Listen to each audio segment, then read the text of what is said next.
Bon, déjà, je tiens à rappeler avant de continuer sur l'évaporateur qui est là le dernier composant, c'est que vous simplifiez beaucoup ce que je suis en train de faire. Pourtant, c'est le nœud de l'installation, parce que c'est avec ça que vous savez exactement le problème, exactement le comportement du fluide, même sans avoir vu de manière pratique.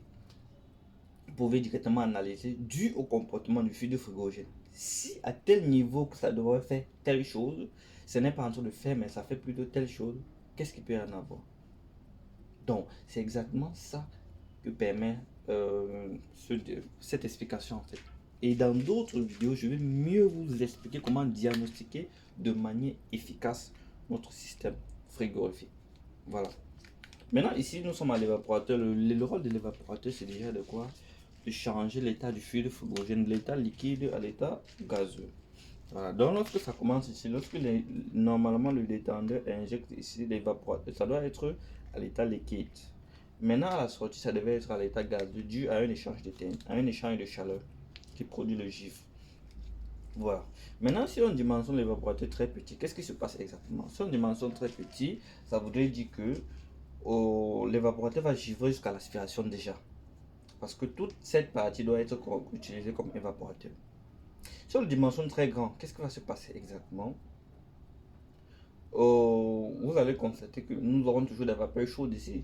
Parce que la pression, la température qui est destinée à entrer ici devrait avoir son dimensionnement. Mais vu que c'est encore plus grand, donc ça doit s'arrêter. Le givre doit s'arrêter à un certain moment.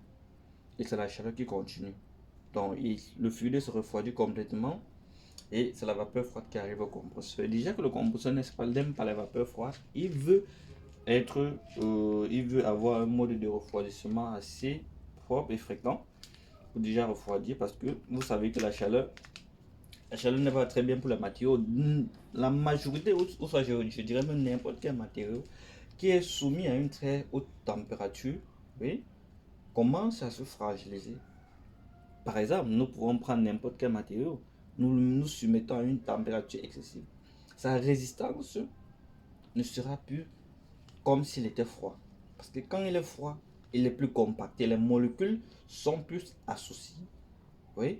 Maintenant, quand il est chaud, les molécules essaient de se dissocier. Et maintenant, lorsque les molécules essaient de se dissocier, c'est qu'il va se rendre compte que le matériel sera plus fragile. C'est pour expliquer le compresseur. C'est pour dire que lorsque le compresseur surchauffe beaucoup, c'est que la paix déjà se fragilise.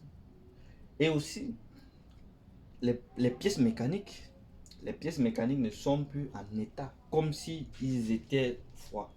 Parce que nous savons tous que si nous chauffons beaucoup, peut-être ces pièces mécaniques, si nous chauffons, nous mettons à une température très élevée, directement et de manière visible, nous allons voir une déformation. Par exemple, pour la formation des métaux. Vous voyez un peu. Mais ici, la température ne peut pas arriver là, mais du fait qu'il y a déjà une certaine température élevée, ça impacte et avec le temps, ça va jouer sur le rendement de la machine qui a détruit même le compresseur.